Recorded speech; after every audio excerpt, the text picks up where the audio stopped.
Saludo a todos los oyentes de Radio María.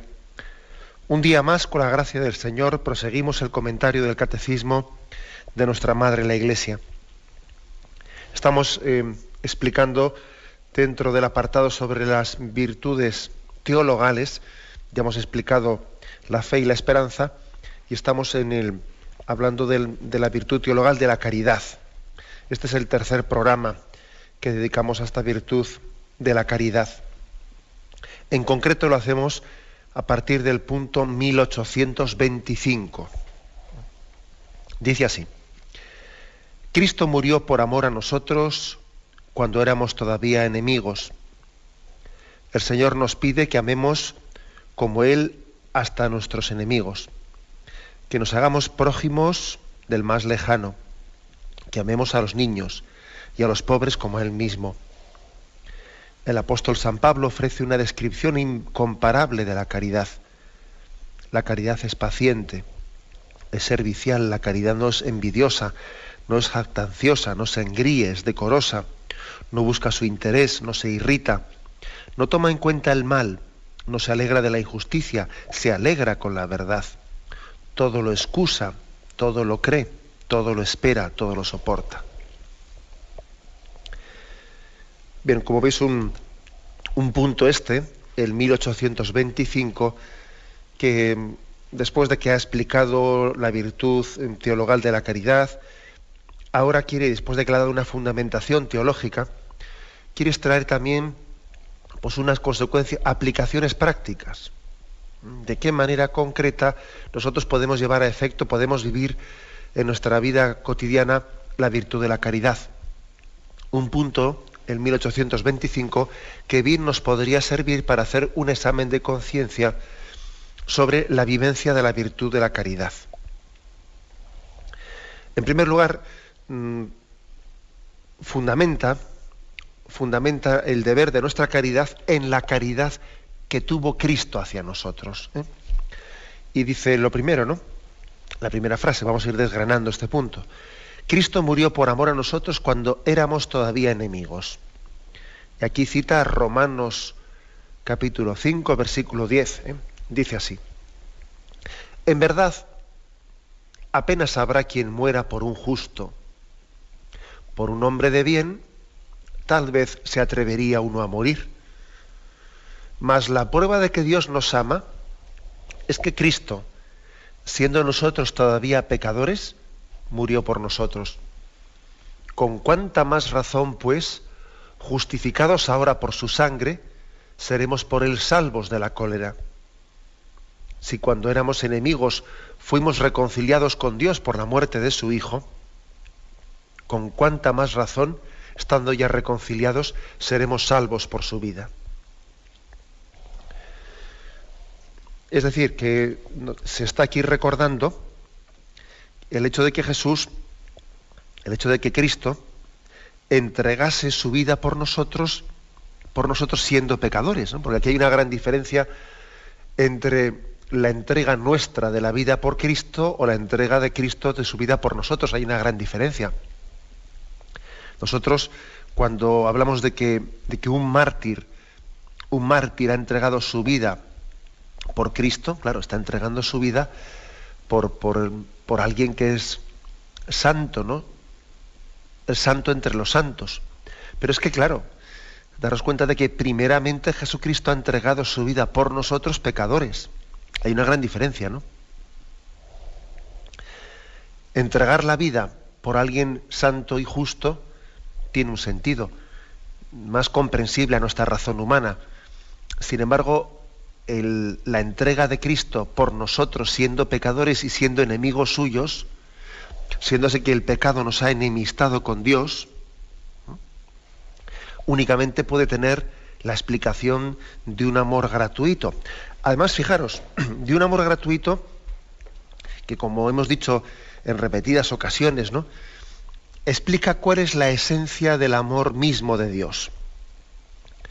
Porque la clave está en entender que Dios, no es que Dios ame, ¿sí?, o nos ame porque nosotros somos buenos. sino que en realidad nosotros estamos llamados a ser buenos porque Dios nos ha amado incondicionalmente. Este es el ABC, ¿eh? Esto que acabo de decir, yo creo que es el ABC de nuestra fe cristiana, en nuestro amor y confianza en Dios. No es que Dios nos quiera porque seamos buenos, no. Estamos llamados a ser santos porque Dios nos ama y Dios nos quiere.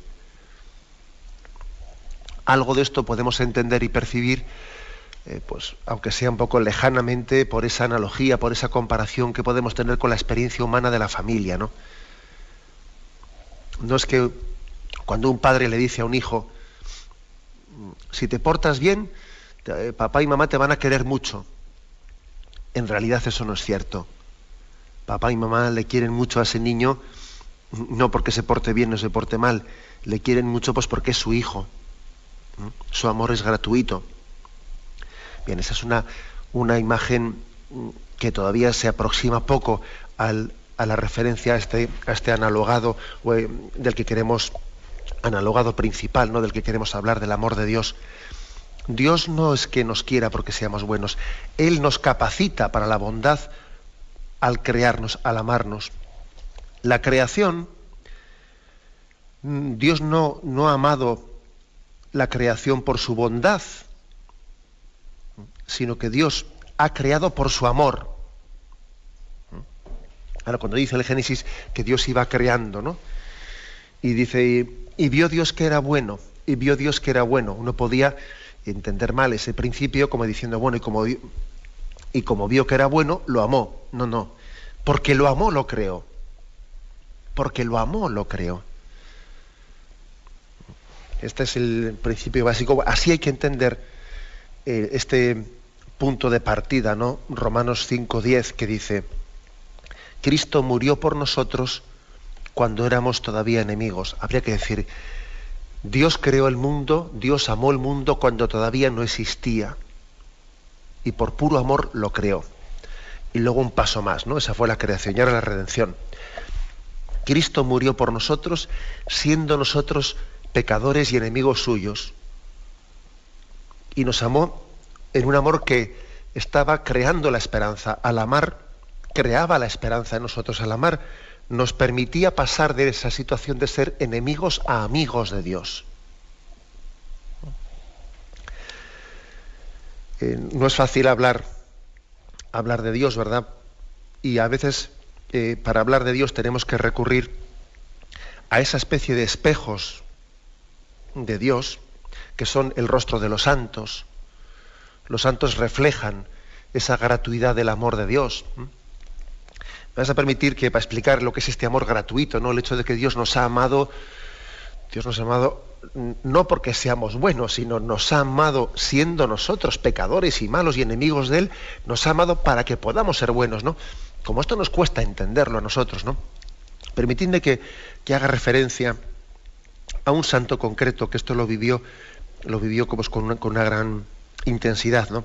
Recientemente veía yo una película de la vida de San Juan Bosco, que se ha editado, ya está en castellano, me imagino que se podrá pedir en videotecas, etcétera. Os la aconsejo. Es una vida bastante larga, una película que casi tiene 4 horas de duración la película, pero de esas películas que merece la pena tener en la biblioteca familiar, ¿no?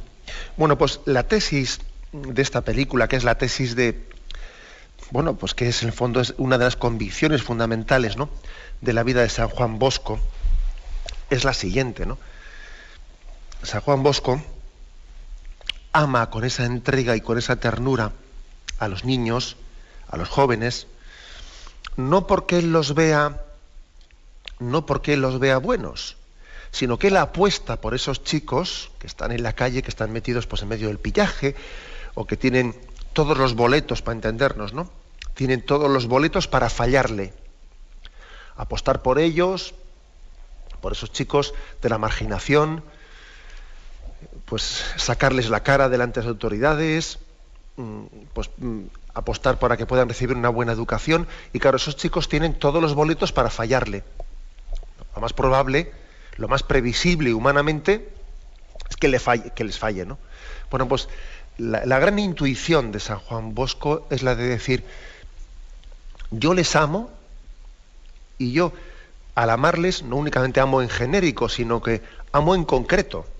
A este chico yo, al amarle, tengo la firme esperanza de que este chico puede cambiar. Claro, y el milagro de San Juan Bosco es que él era capaz de ganar el corazón de esos chicos al ver ellos que San Juan Bosco estaba apostando por ellos, creyendo verdaderamente en que ellos podían cambiar y que se arriesgaba por ellos, incluso corriendo riesgos y peligros de quedar mal ante las autoridades, se arriesgaba por ellos por la convicción y por la esperanza que él tenía de que esos chicos podían cambiar en su vida y que se podía poner en sus manos responsabilidades y se podía poner en sus manos dinero y se podía poner en sus manos, es decir, la clave de la vida, de una vida de un santo como San Juan Bosco, es precisamente esta convicción. Él apostaba por esos chicos porque los amaba y al amarles les posibilitaba cambiar y ser buenos. No es que como me fijo en este chaval me da buena pinta, tiene algunas buenas cualidades, voy a apostar por él. No, eso sería al revés. Eso sería hacer que mi amor no parte de una gratuidad, sino que está basado en las cualidades concretas de esa persona. Sí, voy a apostar en ese joven porque le veo que tiene unas cualidades que no tiene este otro. No. El principio es al revés.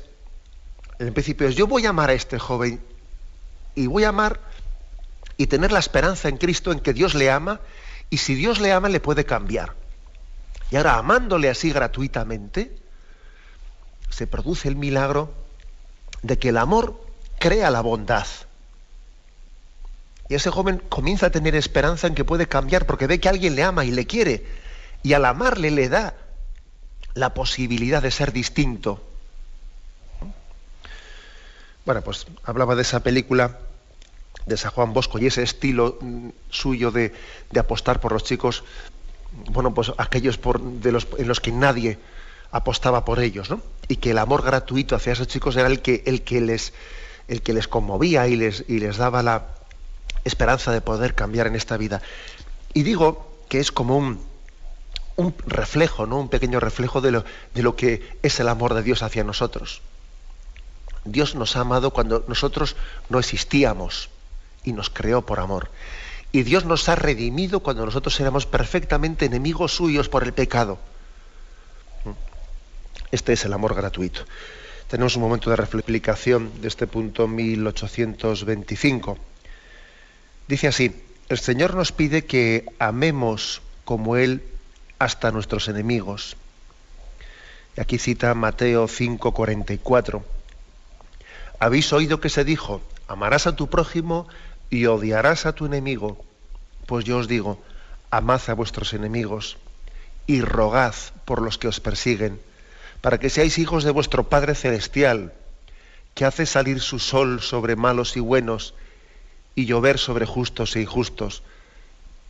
Porque si amáis a los que os aman, ¿qué recompensa vais a tener? ¿No hacen eso mismo también los publicanos? Y si no saludáis más que a vuestros hermanos, ¿qué hacéis de particular? ¿No hacen eso también los gentiles? Vosotros pues sed perfectos como vuestro Padre Celestial es perfecto. Bueno, como veis, una aplicación concreta de ese amor de caridad, imagen y reflejo, ¿no?, del amor de Cristo a nosotros. Es decir, si Cristo te ha amado siendo tú enemigo de Dios por tu pecado, ¿qué cosa más normal que tú ames a tu enemigo? ¿Qué cosa más normal? Si la enemistad que tú tenías con Dios por el pecado era una enemistad infinita, y las enemistades que pueda tener el prójimo contigo son ínfimas comparando con esa enemistad que el pecado creaba en nosotros hacia Dios.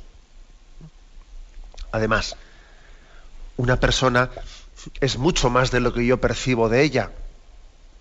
Y puede estar enemistada conmigo y tener buena relación con otras. No voy a pensar yo, no voy a ser yo tan corto para pensar que porque yo haya tenido un problema con una persona, esa persona va a ser mala para todo el mundo. ¿Eh? Por lo tanto, qué más normal, ¿no?, que perdonar al enemigo. Hay una insistencia en ese texto que hemos leído de Mateo 5:44 de que el amor sea gratuito. Entonces, como tiene que ser gratuito, claro, si únicamente vas a amar al que te ama a ti, si únicamente vas a saludar al que te saluda a ti, eso ya lo hacen los publicanos, eso ya lo hacen los paganos. Para eso no hay que ser cristiano, ¿sabes? Para eso Cristo no ha muerto en la cruz por ti. Si únicamente vas a hacer bien al que era razonable hacérselo y además también lo hace él contigo, pues mira, para eso no hacía falta. Eso es un amor carnal.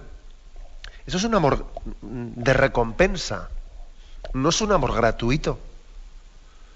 Entonces el Señor te pide gratuidad porque Él la ha tenido contigo. Es más, es que como no sea amor gratuito, es que propiamente no es amor, es que es otra cosa, ¿no? El amor supone la gratuidad. Es por lo tanto una exhortación, ¿no?, fuerte, este texto que hemos leído, exhortación fuerte al amor gratuito. Y dice aquí, ¿no?, una pequeña prueba, y digo yo que a un oyente igual me estará diciendo, sí, pero ¿yo cómo amo a mi enemigo? Porque es que me siento bloqueado, me siento imposibilitado. ¿Por dónde empiezo, no? ¿Por dónde empiezo? Pues este texto nos ha dado un ejemplo, un consejo bien concreto. Rogad por los que os persiguen, orad por ellos, orad. Yo creo que la oración hecha con verdadera esperanza en que esa persona puede cambiar, es un primer, o sea, es ya de facto, ¿no? Es de hecho ya un signo de que hay voluntad verdadera de perdón. Si alguien es capaz de rezar por una persona con la que tiene un rencor, un odio, por un enemigo, entre comillas, es que esa persona ya está perdonando. Sí, yo os puedo decir que en la experiencia de mi vida sacerdotal, a veces le he pedido a alguna persona, pues en el sacramento de la confesión, o hablando con ella, o en otras circunstancias, que rece por alguien al quien siente enemigo, y su reacción ha sido la de decir, yo no puedo rezar por esa persona. Porque se daba cuenta que orar por esa persona era romper una cadena, era romper una espiral del odio. Sin embargo, cuando alguien dice, bueno, yo voy a orar por esta persona, voy a orar y voy a pedirle a Dios que cambie, y que cambie también yo, porque vamos a ver, ¿no? También tendrá que cambiar ella, pero tampoco voy a hacerme yo la película de que aquí yo soy la víctima y yo soy el bueno. O sea, voy a orar para que cambie él y para que cambiemos los dos. Y voy a orar con la esperanza en que Dios nos pueda hacer distintos. Si esa oración está hecha con fe y con esperanza, deseando lo mejor para esa persona, porque uno dice, le deseo lo mejor, le deseo que cambie, le deseo que sea santo, eso ya es comenzar a perdonar. Eso ya es un amor gratuito. La oración hecha con este sentido auténtico y verdadero es ya un amor gratuito que posibilita el perdón. Por eso es uno de los primeros frutos de la caridad, o expresión de la caridad, ser capaz de amar a nuestros enemigos y de orar por ellos. Sigue adelante, ¿no? Este punto dice, el Señor nos pide que amemos como Él hasta nuestros enemigos. Sigue adelante, que nos hagamos prójimos del más lejano. Y aquí se cita Lucas 10, 27, 37, que es el episodio del buen samaritano. Pues sabéis cómo Jesús cuenta ese episodio. Bajaba un hombre de Jerusalén a Jericó, fue golpeado, fue asaltado, y entonces pasaba un levita y no le hizo caso, un sacerdote no le hizo caso, y finalmente un samaritano fue el que tuvo compasión de él. Y entonces la conclusión de esta parábola es, ¿quién de estos tres te parece que fue prójimo del que cayó en manos de los salteadores? Él le dijo, el que practicó la misericordia con él. Díjole Jesús, vete y haz tú lo mismo. Sin duda alguna, pues podríamos decir la enseñanza de esta parábola del buen samaritano es el hecho de que tenemos que amar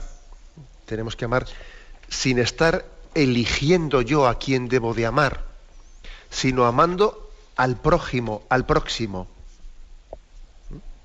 Porque claro, resulta que ese buen samaritano, él no eligió a quién amar, eligió al que se encontró en el camino, mientras que los anteriores, aquellos que pasaron de largo, cuando vieron a aquel hombre postrado en el camino, sí elegían a quién amar.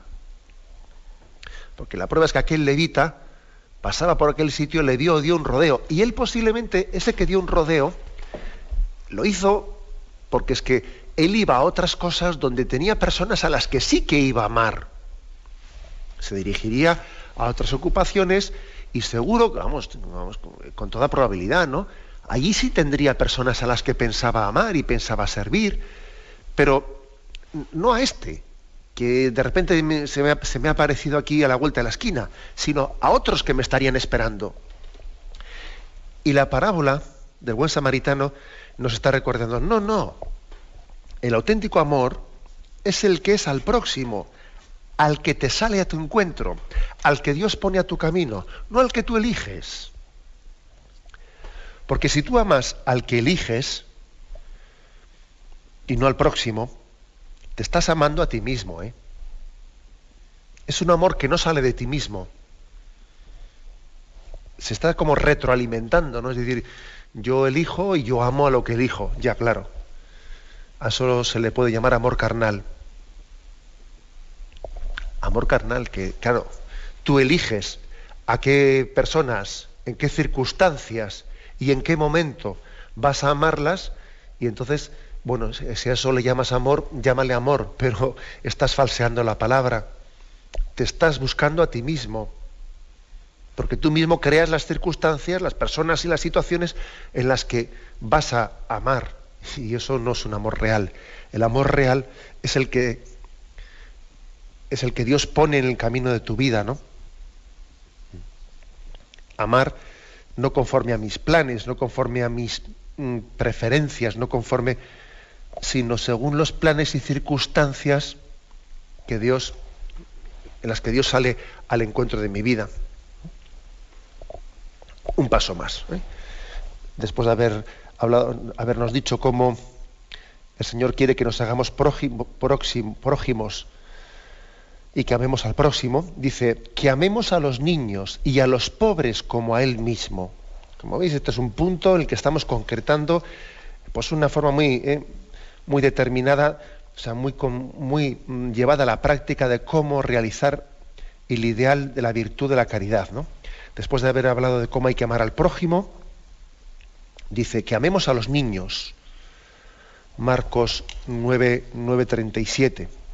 Y tomando a un niño, le puso en medio de ellos, le estrechó entre sus brazos y le dijo: el que reciba a un niño como este en mi nombre, a mí me recibe. Y el que me reciba a mí, no me recibe a mí, sino a aquel que me ha enviado. Bueno, por lo tanto, también ¿por qué se insiste en esto del amor a los niños, ¿no? ¿Por qué se insiste tanto? Hay que decir que estamos en una cultura nuestra, en esta cultura actual occidental, en la que aparentemente podría parecer que los niños ocupan un puesto muy central, ¿no?, en nuestra sociedad. Comparando igual pues, con una cultura como podría ser, ¿no?, aquella cultura judía en la que el Señor se encarnó y vivió entre ellos, una cultura que cuidaba mucho y resaltaba mucho pues la dignidad de los ancianos, y los niños en aquella cultura tenían poco protagonismo. A un niño no se le permitía, como hoy en día se le puede permitir, ¿no?, a nuestros niños pues tener la centralidad, ser casi el centro de la casa, ¿no?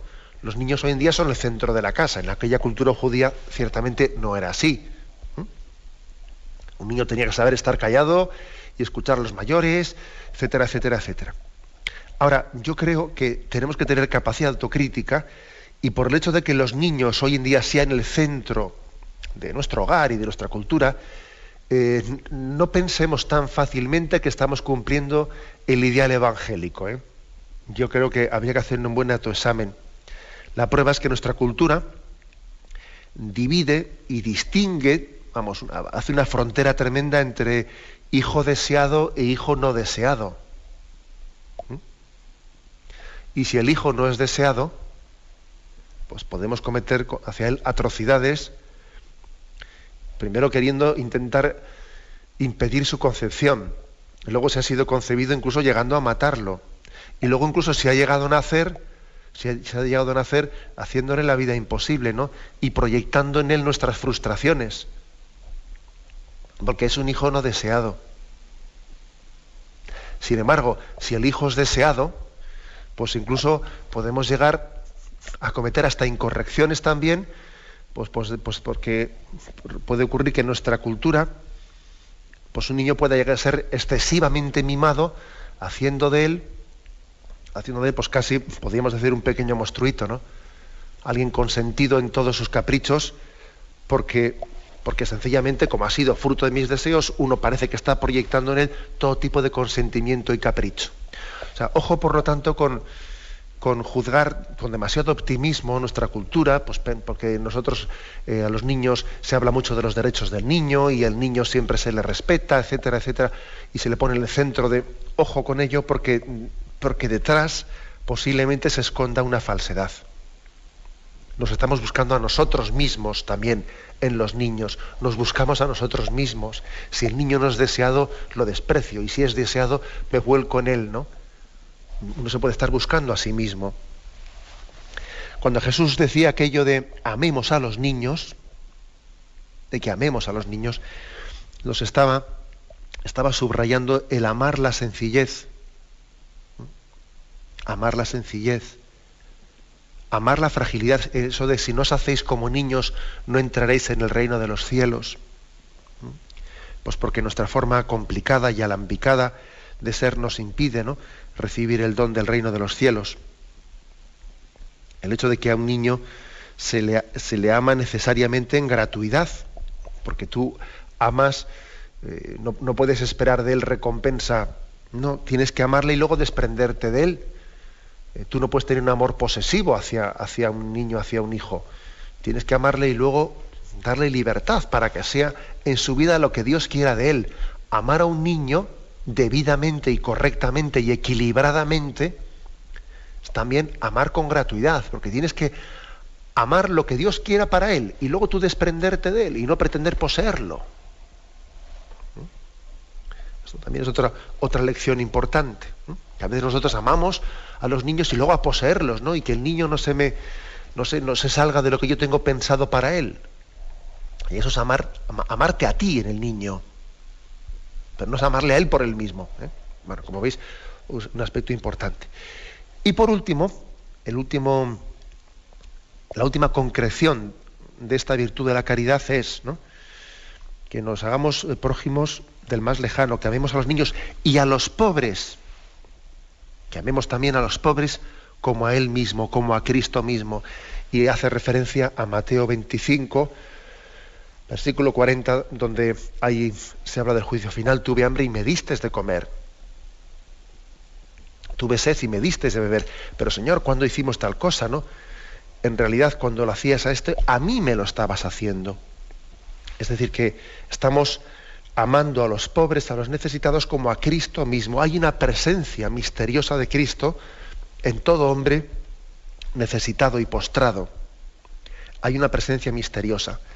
¿Os acordáis de aquel pasaje en el que tiene lugar la conversión de Saulo, de San Pablo, que va camino de Damasco, y él va allí con la intención de coger prisioneros a los cristianos, y entonces el Señor le sale a su camino, ¿no? Cae en tierra y oyó una voz que le decía: Saulo, Saulo, ¿por qué me persigues? Él respondió: ¿quién eres tú, Señor? Y él le dijo: yo soy Jesús, a quien tú persigues. Tú te crees que estás persiguiendo a esos que llaman cristianos, ¿no? No, en realidad me estás persiguiendo a mí. Cuando vas detrás de ellos, vas detrás mío. porque yo estoy presente en ellos. Bueno, pues ese mismo misterio de presencia de Cristo en los pobres o en el cristiano perseguido, en el cristiano es el que ahora se explica también en Mateo 25, en esa descripción del juicio final, porque lo que hacías con este, a mí me lo estabas haciendo. O sea, hay un misterio de, tenemos que amar también a Cristo en los pobres, y tratar al postrado, al enfermo, pues a quien fuere, ¿no?, como si a Cristo mismo se lo estuviese haciendo. Como si fuese Cristo débil entre mis manos a quien yo debo de cuidar. Es otra característica, ¿no?, de esta virtud de la caridad, tal y como aquí se nos expresa. Bien, tenemos un momento de reflexión y continuaremos enseguida. Pues bien, continuamos con el comentario del punto 1825, que es un punto muy práctico, porque parece que nos permite hacer como un examen de conciencia de cómo vivimos nosotros la virtud de la caridad. Concluye el punto con este texto de 1 Corintios 13. Dice: el apóstol San Pablo ofrece una descripción incomparable de la caridad. La caridad es paciente, es servicial. La caridad no es envidiosa, no es jactanciosa, no se engríe, es decorosa. No busca su interés, no se irrita, no toma en cuenta el mal, no se alegra de la injusticia, se alegra con la verdad. Todo lo excusa, todo lo cree, todo lo espera, todo lo soporta. Pero aunque sea de una manera sencilla, vamos a desgranar, ¿no?, estas características de la caridad, haciendo de ellas un pequeño examen de conciencia, ¿no? La primera característica a la que refiere la caridad dice, la caridad es paciente. Es paciente.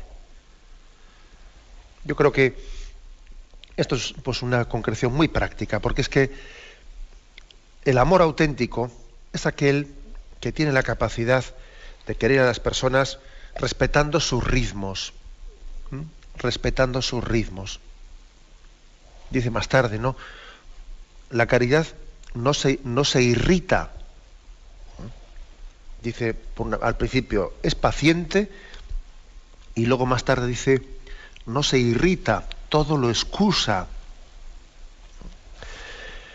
Me llama la atención, el otro día estábamos en una revista, ¿no?, que me vinieron a hacer una pequeña entrevista aquí. Pues, hoy en día se ha puesto muy de moda que cuando hacen pues unas entrevistas de esas suelen hacer unas preguntas cortas de esas, ¿no? Y te dicen, ¿qué es la virtud que usted más aprecia?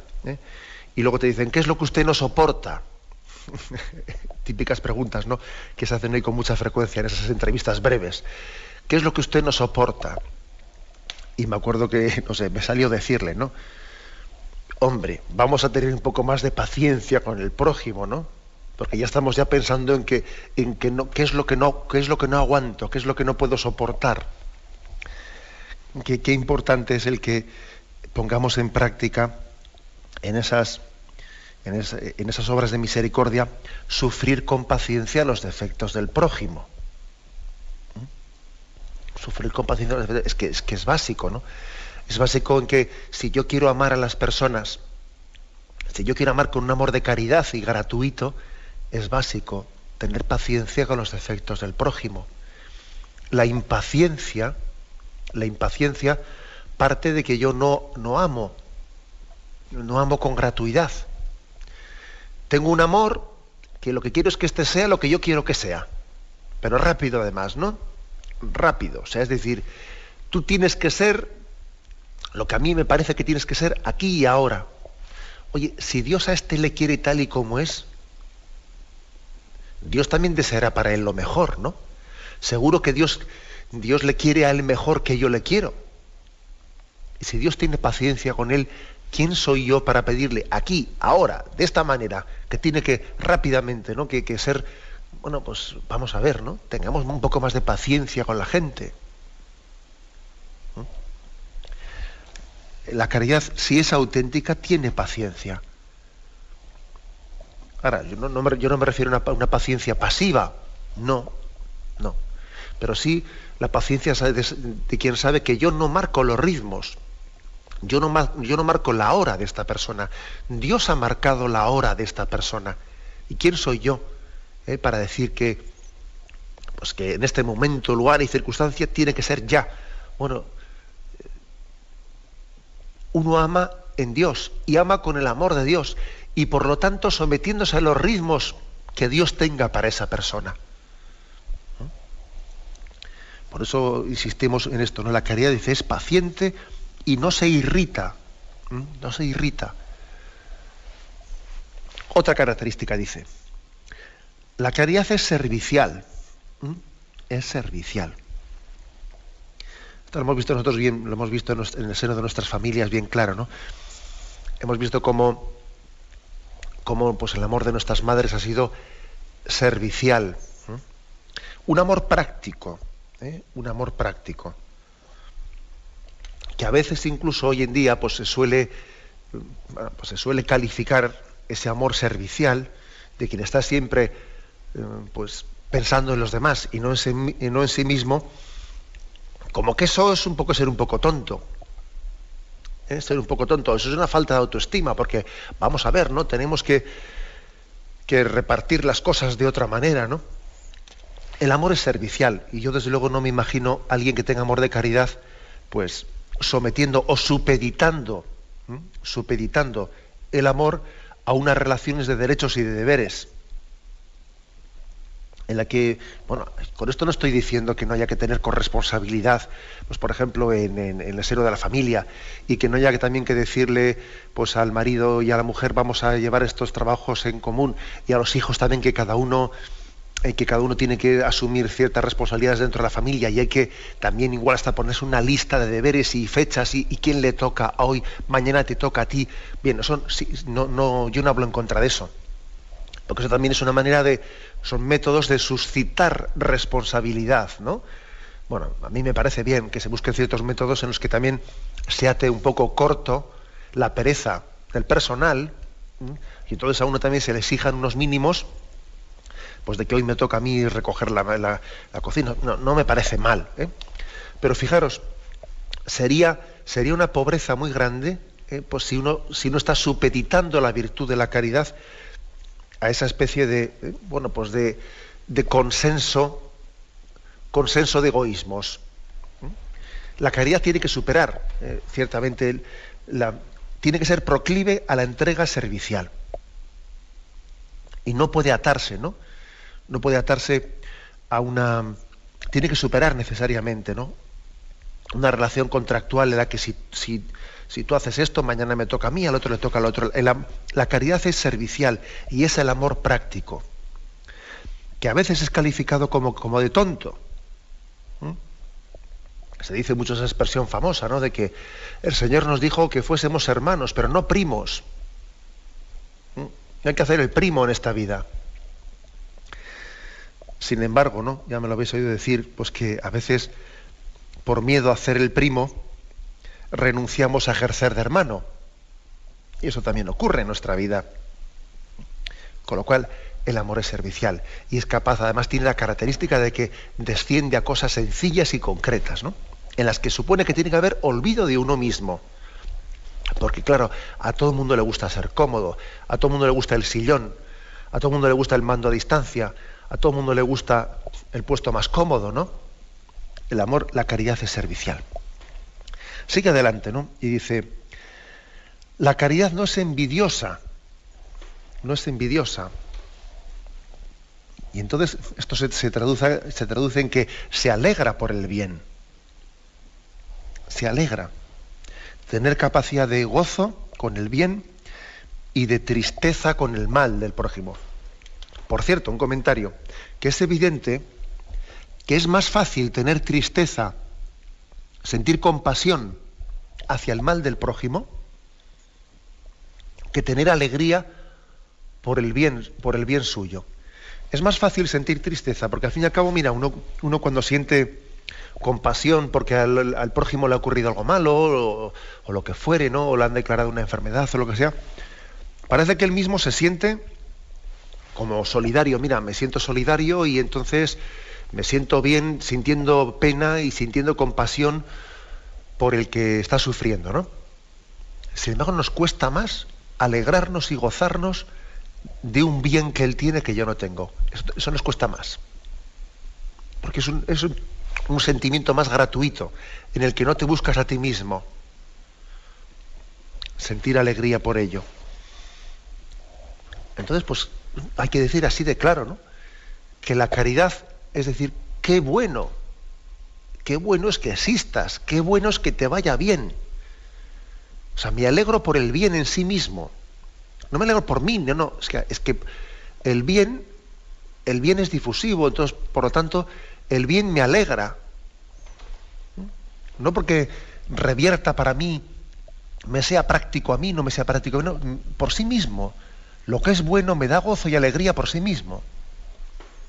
Y continúa adelante, dice, la caridad es paciente, es servicial, no es envidiosa, no es jactanciosa, no se engríe. Bueno, pues con esto está insistiendo en que la caridad es humilde. La caridad es humilde. Tiene esa tendencia a desaparecer, a amar y a no ser protagonista, ¿no?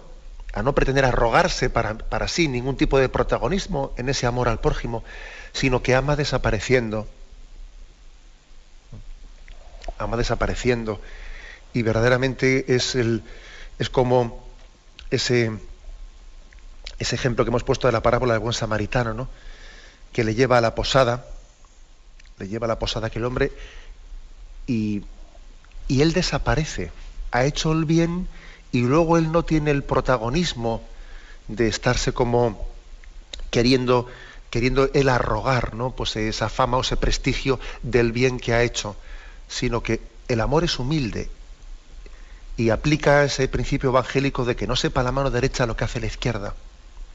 El amor, la caridad, da gloria a Dios y no se está ufanando de nada, no se jacta, no se engríe, es humilde y sencilla. Bien, lo dejamos aquí. Me despido con la bendición de Dios Todopoderoso, Padre, Hijo y Espíritu Santo, descienda sobre vosotros. Alabado sea Jesucristo.